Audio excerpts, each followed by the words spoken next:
오늘 저희가 함께 읽어본 이 본문을 보면 흥미로운 사실을 한 가지를 발견하게 됩니다.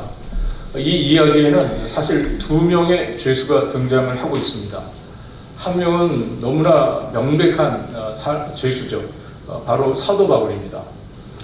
그는 지금 쇠사슬에 결박되어서 2년이 넘게 구금되어 있는 그런 상태에 있었습니다. 그런데 또 한 사람의 죄수는 굉장히 좀 흥미로운 사람입니다. 바로 그 사람은 총독인 베스도라고 하는 사람입니다. 그는 오늘 본문 속에 등장하는 그는 겉으로 볼 때는 권세를 갖고 있는 사람입니다. 그는 로마로부터 번임을 받은 총독이었기 때문에 그는 굉장한 힘을 갖고 있는 사람입니다. 그러나 사실 오늘 본문의 상황들을 이렇게 쭉 살펴보면 그는 무언가에 매여 있는 사람이에요. 죄수처럼 무언가에 붙들려 있는 그런 사람임을 저희가 볼 수 있습니다. 오늘 본문에 사도 바울이 자신의 문제로 자신이 고발당한 이 문제 때문에 가이사에게 즉 황제에게 상소를 했다는 내용이 나오고 있습니다. 우리가 지난 본문에서 이 내용을 확인했죠.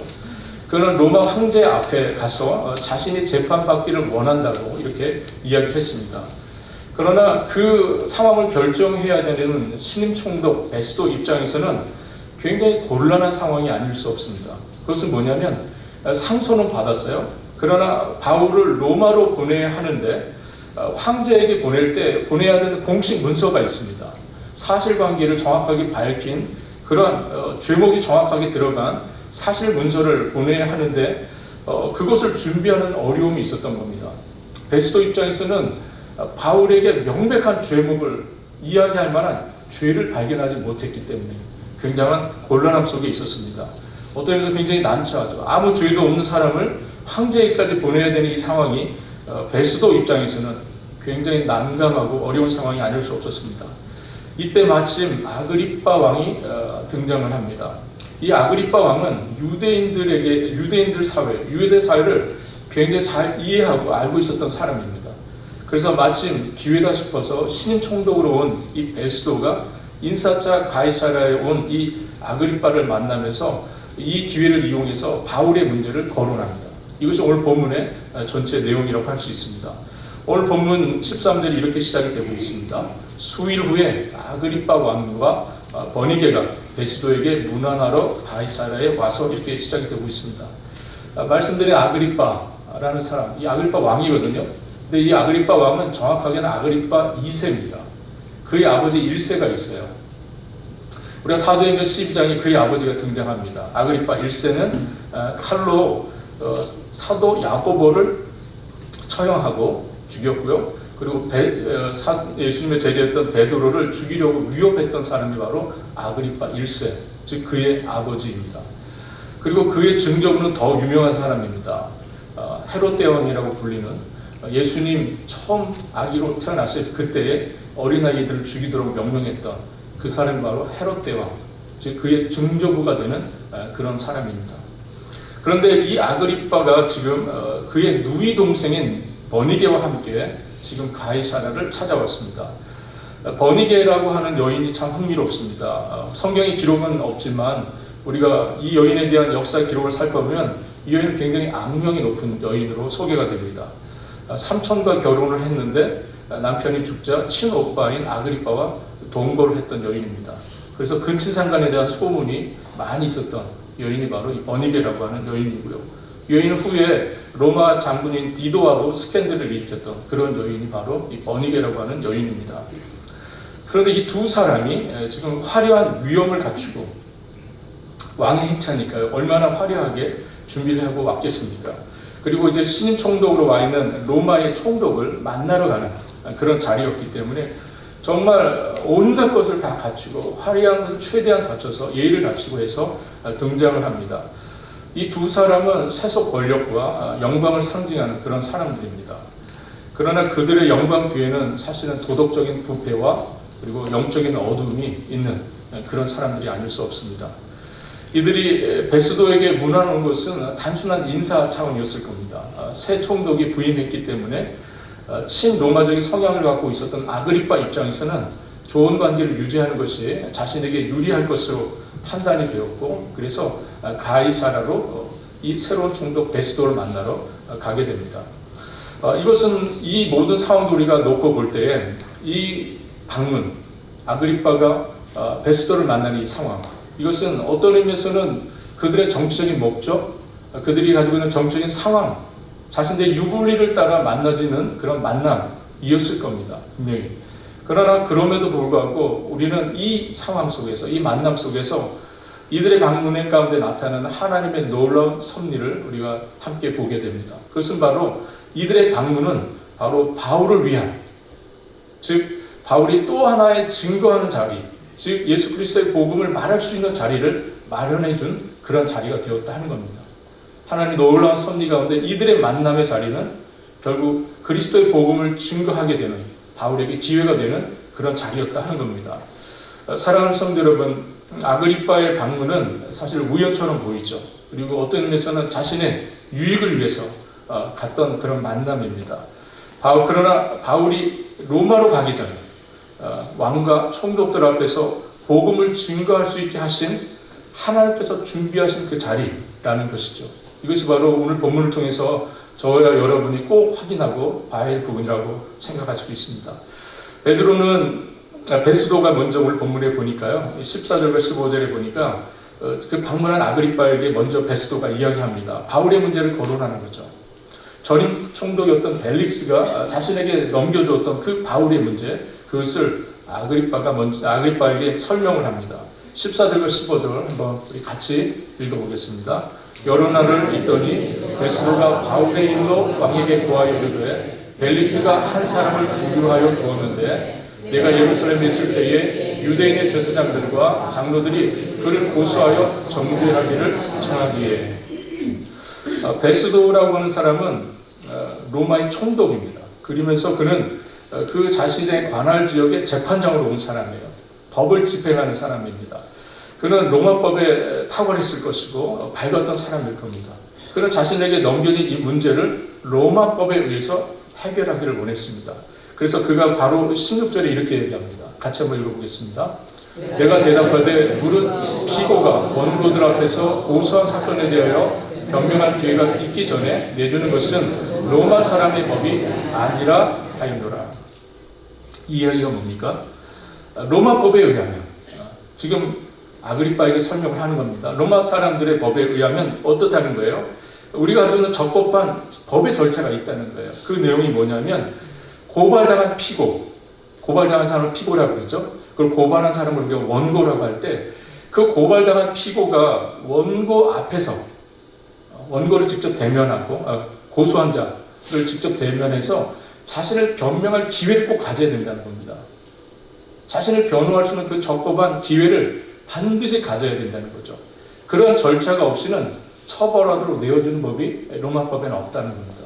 로마법에 의하면 반드시 고소하는 자가 와서 그 고발당한 사람에게 당신이 무슨 죄 때문에 지금 고발을 당했는지를 이야기를 해야 되고, 고발당한 사람 입장에서는 그 부분에 대해서 자신을 변론하고 변호할 수 있는 기회를 반드시 가져야 한다는 겁니다.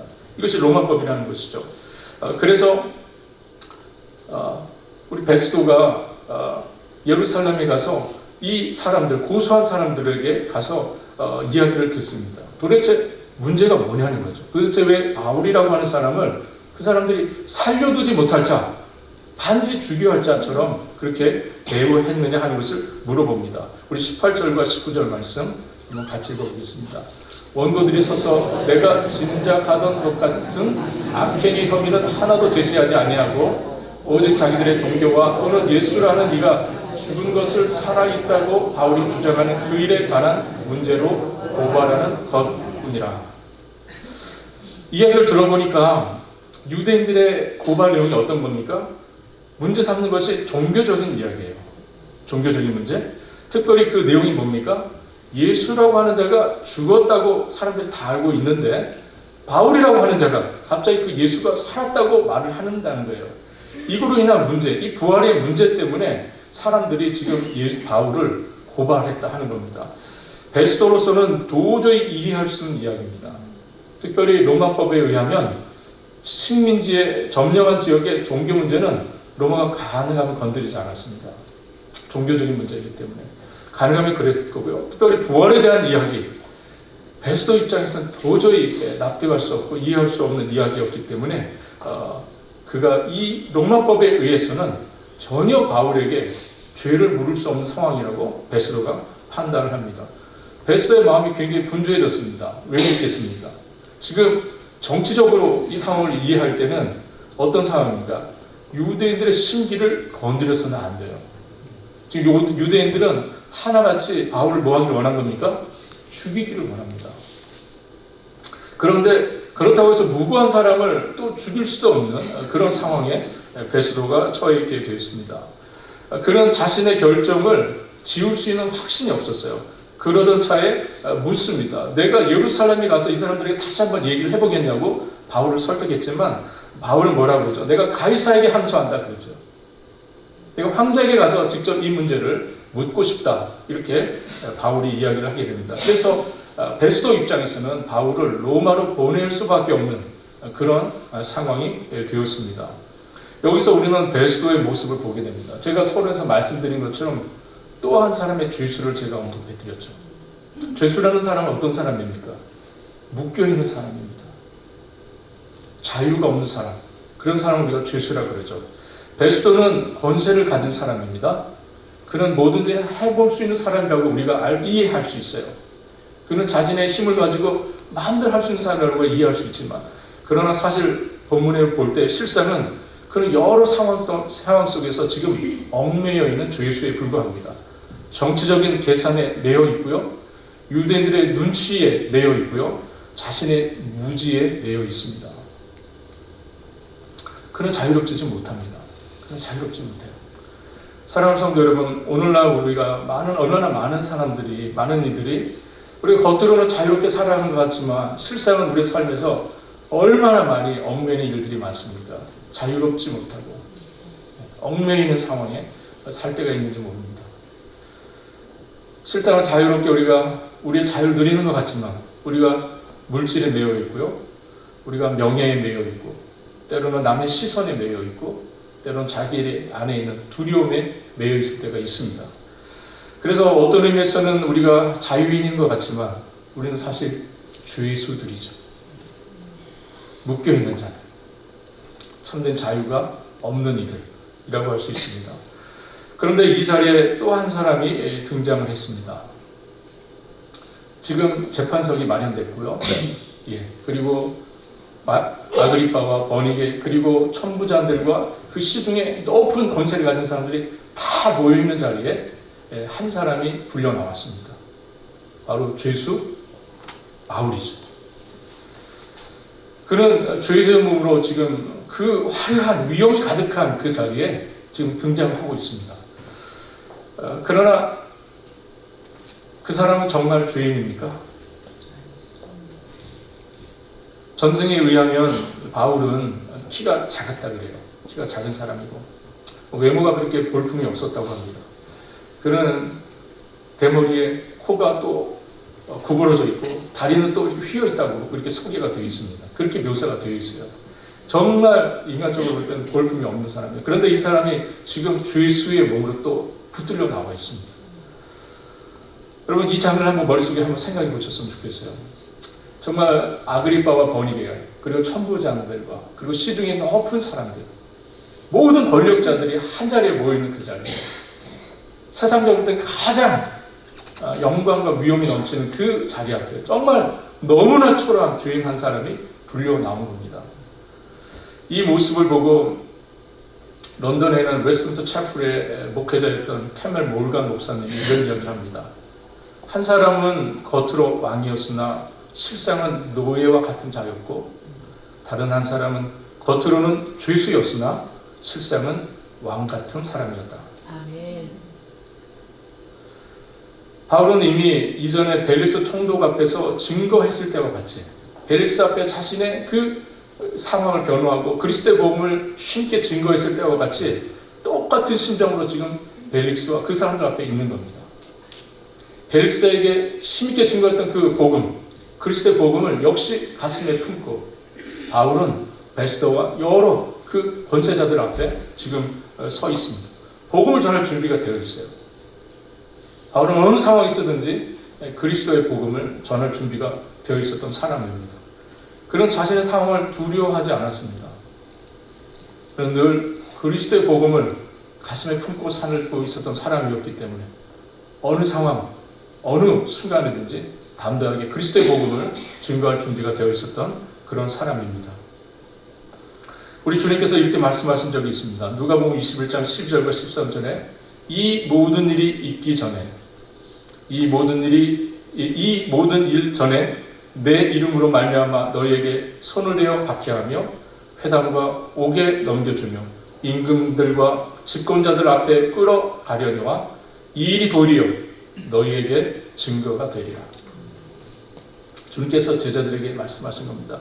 너희들이 내 이름으로 말미암아 박해를 받고 고난을 받고 집권자들과 왕들 앞에 끌려 나갈 때가 생길 거다. 미리 말씀해 주시는 거예요. 내 이름으로 너희들 복음 때문에 이러한 일들을 겪게 될 거야. 그때 주님께서 뭐라고 말씀하십니까? 이 일이 도리어 너희에게 증거가 되리라. 이 일이 도리어 너희에게 증거가 되리라. 바울은 지금 이 순간이 바로 증거의 순간임을 알고 있었습니다. 증거의 순간. 그는 임금들과 집권자들 앞에 서게 된 것은 우연이 아니라 그들에게 복음을 증거하라 하시는 주님의 명령으로 이해했고 그 순간을 그렇게 맞이합니다. 그래서 그는 담대할 수 있었습니다. 그는 두렵지 않았고요. 주님이 이미 말씀하신 그 말씀대로 지금 이 상황을 본인이 맡고 있다 하는 겁니다. 이어지는 14절과 15절에 우리 주님께서 이렇게 얘기하십니다. 그러므로 너희는 경량할 것을 미리 궁리하지 않도록 명심하라. 함께 읽겠습니다. 15절 내가 너희의 모든 대적이 능히 대항하거나 변방할 수 없는 구변과 지혜를 너희에게 주리라. 아멘. 사랑하는 성도 여러분, 우리 주님께서 이 상황들을 다 미리 말씀하셨어요. 이 상황도 사실 주님께서 이미 다 예견하신 상황입니다. 그러므로 사랑하는 성도 여러분, 그 상황 속에는 바울은 물론이고 만약에 우리가 그 상황 속에 놓여 있다고 한다면 그러면 우리가 두려워해야 하겠습니까? 주님께서 예견하신 그 일 속에 우리가 있을 때에 여러분의 마음속에는 어떤 확신이 있으시겠습니까? 정말 주님의 말씀이 맞구나 하는 확신이 들지 않겠어요?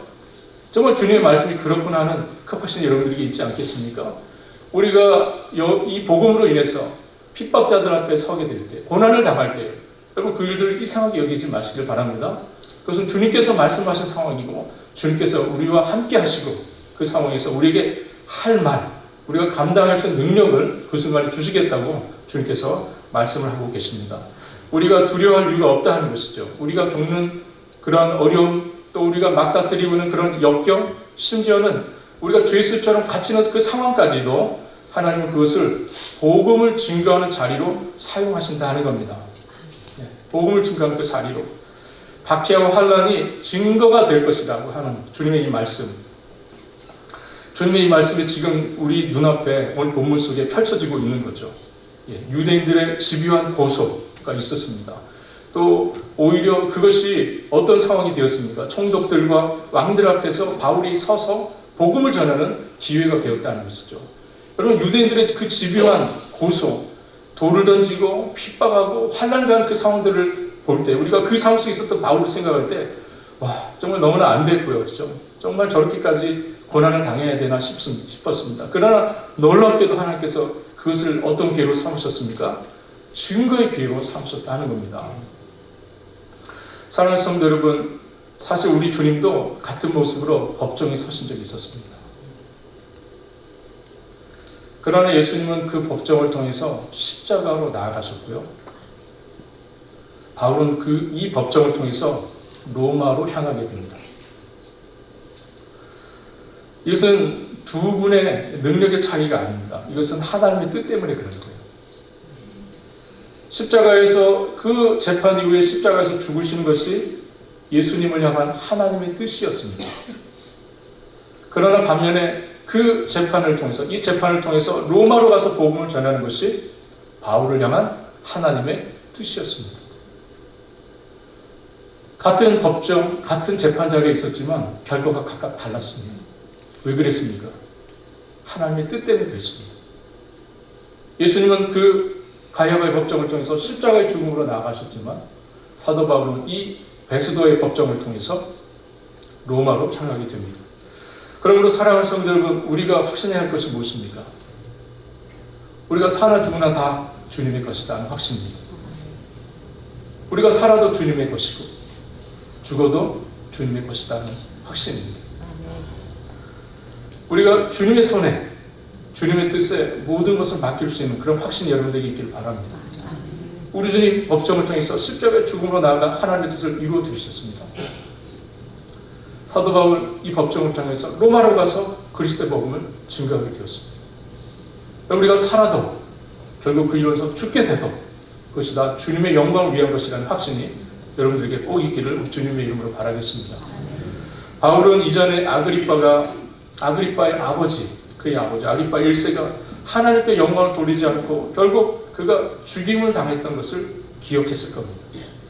지금 자신이 바라보고 있는 그 아그리빠, 그의 아버지에게 있었던 일을 바울이 기억하고 있었을 겁니다. 그리고 그의 누이 버니게의 부도덕한 삶을 바울이 모르지 않았을까요? 그러나 그 순간에 사도 바울은 그들을 정죄하기 위해서 섰던 것이 아닌 것을 알고 있었습니다. 부도덕한 그 두 사람, 그들의 부도덕함을 고발하기 위한 자리가 아님을 바울이 알았고요. 그들에게 생명의 길을 제시하는 그리스도의 복음을 그들에게 증거하기 시작했습니다. 이후에 바울이 아그리빠에게 말한 그의 고백을 보면 바울이 얼마나 이 사람들이, 그 자리에 있던 사람들이 그리스도를 믿고 자신처럼 그리스도의 증인이 되기를 바랬는지를 모릅니다. 그 마음으로 바울은 지금 섰던 것이라고 우리가 할 수 있습니다. 오늘 본문은 아니지만 우리가 다음 주에 보게 될 한 구절 성경을 보도록 하겠습니다. 29절 말씀입니다. 같이 읽겠습니다. 바울이 이르되 말이 적으나 많으나 당신뿐만 아니라 오늘 내 말을 듣는 모든 사람도 다 이같이 결박된 것 외에는 나와 같이 되기를 하나님께 원하나이다. 바울이 지금 아그리빠에게 하는 이야기입니다. 내가 말이 적으나 말이 많으나 당신뿐 아니라 오늘 내 말을 듣는 이 모든 사람도 어떻게 되기를 바란다고요? 내가 결박된 것 외에는 나와 같이 되기를 바란다. 나와 같이 그리스도의 증인이 되고 그리스도를 믿음으로 그리스도의 증인이 되어지는 이런 삶에 나아가기를 원한다. 그렇게 바울이 소망을 한 것을 말을 하고 있습니다. 이제 저희는 오늘 본문에서 좀 더 시간을 이 상황에서 앞으로 조금 돌려서 신문이 시작되기 전에 바울에 관한 일로 베스도가 아그리빠에게 말을 했던 그 부분, 오늘 본문 22절의 말씀을 한번 같이 한번 읽어보도록 하겠습니다. 22절 말씀입니다. 아그리빠가 베스도에게 이르되 나도 이 사람의 말을 듣고자 하노라. 베스도가 이르되 내일 들으시리이다 하더라. 바울의 이야기를 다 소개해 들었던 베스도가 이렇게 이야기를 합니다. 아그리빠가 베스도를 통해서 아그리빠가 얘기를 들었죠. 그래서 아그리빠가 이렇게 이야기합니다. 나도 이 사람의 말을 듣고자 하노라. 아그리빠가 한 이야기입니다. 이 말 한마디 굉장히 중요한 이야기입니다. 사실 아그리빠는 유대 사회에 대해서 잘 알고 있었던 사람입니다. 사실 그가 바울에 대해서 어느 정도 알았을 거예요. 모르지 않았을 겁니다. 그는 이 아그리빠는 유대의 문제에 정통했던 사람들이고 심지어는 그는 대제사장을 임명할 수 있는 임명권까지 갖고 있었던 사람이 바로 아그리빠 왕이었습니다. 유대 사회에 대해서 모르지 않았어요. 그는 예수와 부활에 대한 이야기도 그 논쟁이 이미 있다는 것도 이미 들었을 겁니다.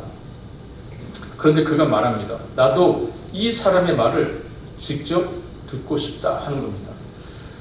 호기심 때문에 이런 말을 했을까요? 아니면 어떤 진지한 탐구의 정신이 발동이 돼서 그것을 진리를 알고 싶다고 이렇게 얘기한 걸까요? 사실 우리는 알 수는 없습니다. 그가 왜 이런 말을 하는지 알 수는 없습니다. 그러나 분명한 것은 아그리빠가 이 말 때문에 바울의 증거를 직접 듣게 될 기회를 맞게 됐다는 겁니다. 바울을 통해서 직접 들을 수 있게 된 그 기회를 아그리빠가 갖게 됩니다. 그런데 우리가 이제 앞으로 보게 될 26장의 내용에 의하면 바울의 이야기를 들었던 아그리빠의 반응이 나옵니다. 우리 28절 말씀, 26장 28절 말씀 같이 읽어보겠습니다. 아그리빠가 바울에게 이르되 내가 적은 말로 나를 권하여 그리스도인이 되게 하려 하는도다. 무슨 이야기입니까? 사실 이 본문을 좀 더 우리가 다이나믹하게 이해하기 위해서는 우리가 킹 제임스 버전 성경을 좀 사실 보면 좋습니다. 거기에 뭐라고 나와 있냐면 almost 거의, 내가 그 작은 말로, 짧은 몇 마디 말로 거의 뭐하게 만들었다는 거예요. 자기를요 그리스도인들에게 뻔했다는 거예요. 바울이 지금 아그리빠에게 그리스도의 복음을 증거했습니다. 그런데 그 말을 들었던 아그리빠의 반응이에요. 내가 정말 거의 나를 그리스도인 되게 할 뻔했다는 거예요.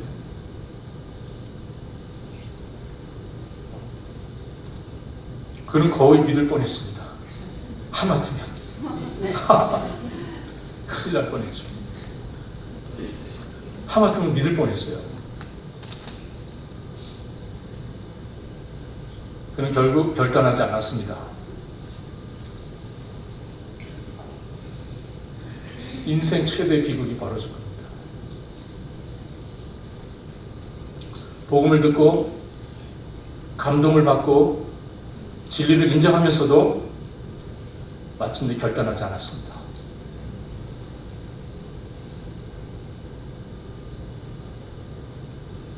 우리가 앞에 본문에서 지난 시간에 살펴봤던 벨릭스는 어땠습니까? 벨릭스는 틈이 있으면 부르겠다고 했어요. 바울을 잘 들었고 틈이 있으면 또 부를게. 기회를 미루었습니다. 오늘 본문 속의 아그리빠는 거기에서 멈춰버렸어. 둘 다 복음 앞에 섰지만 둘 다 복음을 받아들이지 않았습니다. 우리는 시편을 인용하여서 말했던 히브리서 기자의 말씀에 귀를 기울여야 할 필요가 있습니다. 히브리서 3장 7절과 8절 말씀입니다. 오늘 너희가 그의 음성을 듣거든 광야에서 시험하던 날에 거하였던 것 같이 너희 마음을 완악하게 하지 마라. 오늘 너희가 그의 음성을 듣거든 너희 마음을 완악하게 하지 마라. 오늘 바로 구원의 날입니다. 할렐루야. 오늘 구원의 날입니다. 내일이 있다고 생각하지 마십시오. 내일은 우리가 확신할 수 없는 날입니다.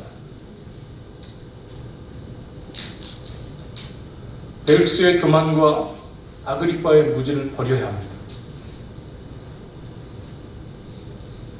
오늘 말씀을 통해서 저는 세 가지 정도 여러분들에게 결론적으로 말씀을 드리고 싶습니다. 첫 번째는 우리는 모두 누군가의 증인이 되어야 한다는 거예요.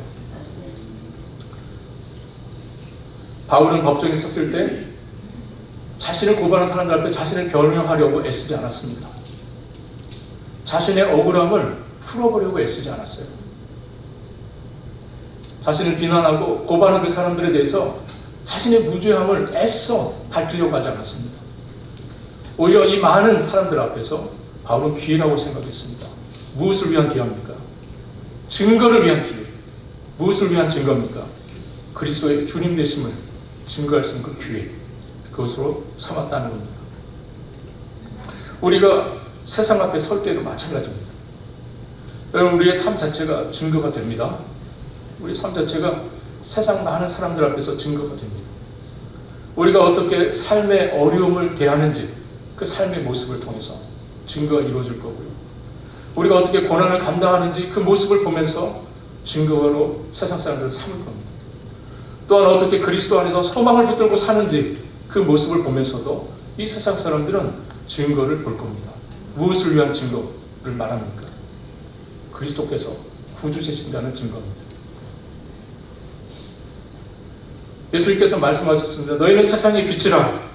이같이 너희 빛을 사람 앞에 비추게 하여 그들로 너희 착한 행실을 보고 하늘에 계신 너희 아버지께 영광을 돌리게 하라. 말씀하셨습니다. 여러분들의 삶은 무엇을 위한 증거가 되어야 합니다. 예수께서 구주되신다는 증거를 보이려는 그런 삶의 증거가 되셔야 한다는 겁니다. 여러분들의 살아가는 삶의 모습 하나하나가 증거가 됩니다. 여러분들이 하시는 말 한마디 한마디가 증거가 됩니다. 우리가 어떤 말을 해야 하고 어떻게 삶에 임해야 하고 우리가 어떻게 사람들을 대해야 하는지를 여러분들 기억하셔야 합니다. 여러분들이 하는 말 한마디, 여러분들이 하는 삶의 태도 하나 그것이 바로 믿지 않는 사람들에게 다 증거가 되는 겁니다.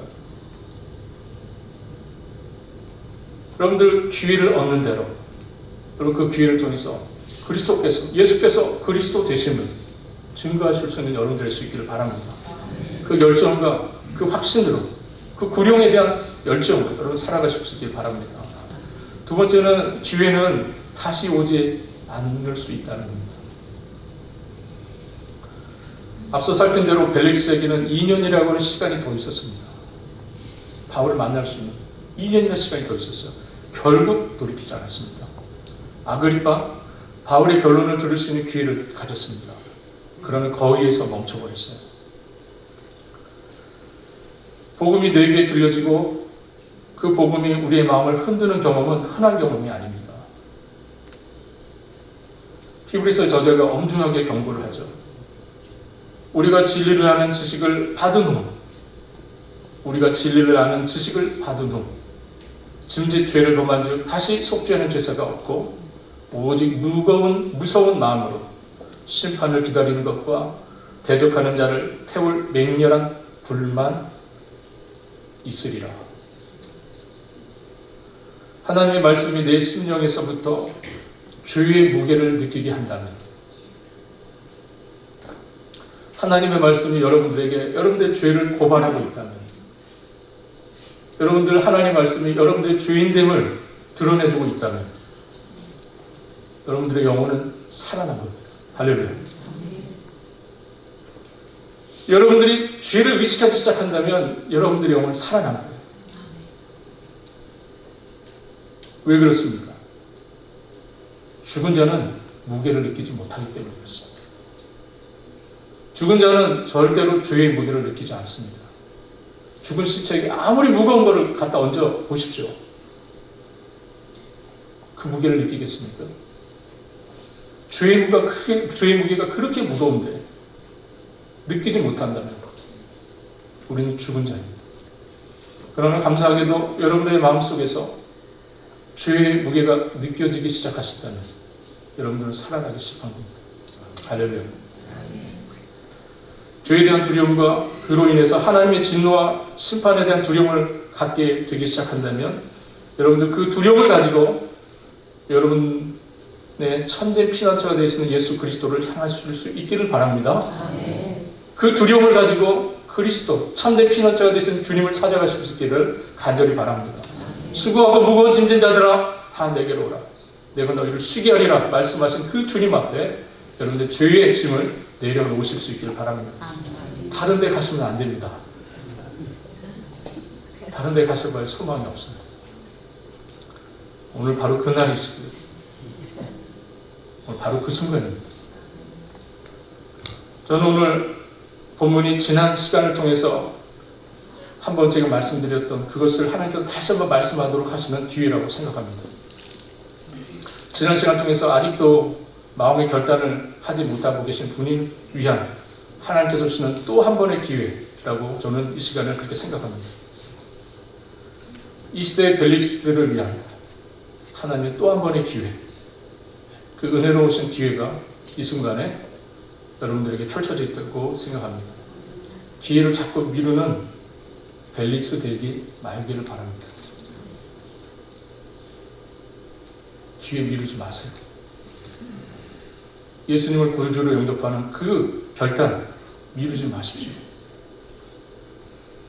로마서 10장 말씀에 우리 주님께서 이렇게 말씀하십니다. 내가 만일 내 입으로 예수를 주로 시인하며 또 하나님께서 그를 죽은 자 가운데서 살리신 것을 내 마음에 믿으며 구원을 받으리라.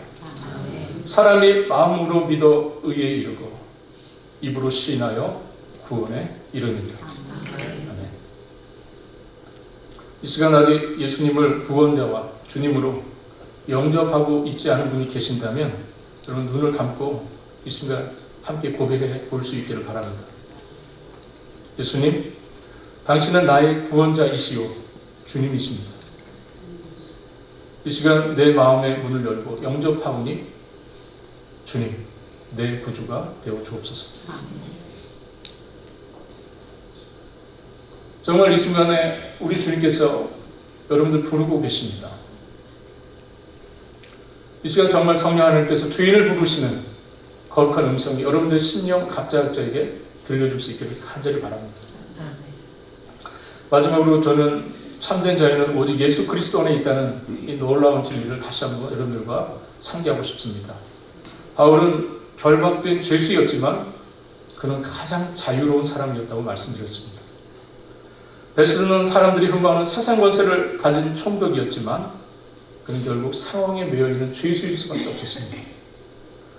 아그리빠는 왕관을 쓰고 있었던 왕이었지만 죄와 세상에 얽매여있던 죄인이었습니다. 참된 자유는 어디서 옵니까? 우리를 참되게 자유하게 하는 그 은혜는 어디서부터 옵니까? 우리 주님께서 말씀하십니다. 진리가 너희를 자유케 하리라. 그러므로 아들이 너희를 자유롭게 하면 너희가 참으로 자유로우리라. 아멘. 아들이 너희를 자유롭게 하면 너희가 참으로 자유하리라. 하나님의 아들 예수 그리스도, 그분만이 우리에게 참된 자유를 주시는 분이십니다. 그분만이 우리에게 참된 자유와 기쁨을 주세요. 이 세상 어디에서도 여러분들 참된 자유 누릴 수 없습니다. 오직 예수 그리스도 안에서 참된 자유, 진리가 있음을 여러분들 확신할 수 있기를 우리 주님의 이름으로 바랍니다. 여러분은 도대체 무엇에 매여 사십니까? 여러분들 두렵게 하고 여러분들 매는 건 뭐예요? 여러분 사람들의 시선에 매여 사십니까? 아니면 과거의 죄책감에 매여 사십니까? 아니면 돈과 성공에 매여 사세요? 우리 주 예수 그리스도 앞으로 나오시기를 바랍니다. 주님만이 참된 자유를, 참된 기쁨을 여러분들에게 주실 줄로 믿습니다. 여러분, 오늘 이 말씀 앞에 여러분들이 서고 그리스도의 참된 진리 앞에서 여러분들이 참된 기쁨과 즐거움을 맛보실 수 있는 여러분 될 수 있기를 우리 주님의 이름으로 바라겠습니다. 기도하겠습니다. 하나님 아버지, 오늘 말씀 앞에서 우리가 참된 자유인이 되었음을 깨닫게 하여 주시니 주여 감사합니다. 겉사람이 속지 말게 하시고 세상의 권세와 영광에 매이는 죄수 되지 않게 하여 주옵소서. 벨리스처럼 기회를 미루는 어리석음에서, 아그리빠처럼 거위에서 멈추는 비극에서 우리를 지켜주시기를 주여 원합니다. 우리를 담대한 증인으로 세워 주옵소서. 어려운 상황 속에서도 두려워하지 않고 주님의 복음을 전하는 자가 되게 하여 주옵소서. 진리가 우리를 자유롭게 하셨사오니 그 자유를 누리며 살아가게 하여 주시기를 원합니다. 예수 그리스도 안에 있는 참된 위로, 예수 그리스도 안에 있는 참된 소망, 예수 그리스도 안에 있는 참된 자유를 누리며 살아가는 저희들 될 수 있도록 주여 인도하여 주시기를 주님 간절히 원합니다. 감사와 영광을 우리 주님께 홀로 드리오며 우리 주님 되시는 예수 그리스도의 이름으로 기도합니다. 아멘.